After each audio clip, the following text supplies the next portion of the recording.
What happened to Jack at the end of Stanley Kubrick's The Shining? Now, at face value, the ending may seem fairly self-explanatory in the fact that Jack freezes to death while attempting to catch Danny. It is then revealed that Jack was present at the Overlook Hotel back in 1921 during the July 4th ball, thus leaving many with the conclusion that Jack has always been the caretaker of the hotel.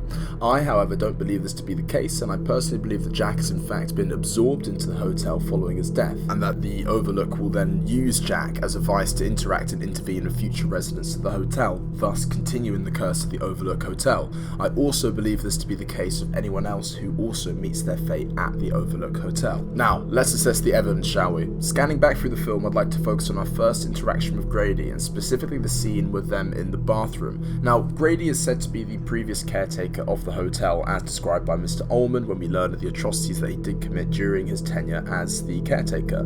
Now, dissecting the dialogue specifically within that scene, we see that Jack recognizes Grady and tries to get him to recognize the crimes he's committed by describing the crimes to Grady, and at this point Grady actually responds to him by saying that he has no recollection of the events. Now, what I find weird about this is that almost immediately after Grady claims he had never been the caretaker of the Overlook, he then begins to describe his tenure at the Overlook and how and why he had to correct his wife and daughters. I don't believe this to be anything but deliberate. I believe this supports the idea of absorption, and it would make sense that the primary objective of Grady is to get Jack to commit atrocities against his family, thus keeping the Shining or the curse of the Overlook alive.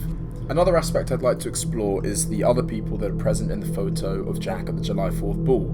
I also believe that they at one point were absorbed by the hotel and are also being used as a vice to assist the hotel in continuing the curse of the Overlook. And I believe this idea that there are all damned souls within that photo perfectly kind of correlates to the reason why we see so much blood coming out of the elevator. I believe that perfectly correlates to the native ancestors kind of showing the revenge that they've got, the blood that they've spilt in return for the fact that obviously the Overlook is built on top of a Native American burial ground, and is actually said previously in the film that they had to fight off attackers, meaning that blood was spilt for the Overlook Hotel, and now that the curse is actually getting that blood back, it's kind of an eye for eye mentality. Another thing to focus in on is the actual date was shown as well. I believe this actually does signify some importance. I think we have to remember that Jack is a caretaker only through the winter period. Why would it be placed in a photo that's taking place in July 4th, deep into the summer?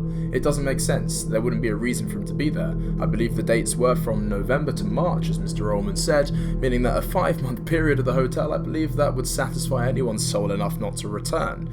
So this, in my opinion, further proves that the hotel doesn't actually attach anyone to a specific photo for any reason. The only reason is that it's just for absorption. That's it. All it is that is just the symbolism that he has been absorbed into the hotel. I don't believe that photo really plays any significance, and I think that photo and the timings of that is just put in there so that Stanley Kubrick can give us a conclusion that it's not a continuance, it's not a reincarnation cycle. Jack hasn't always been the caretaker.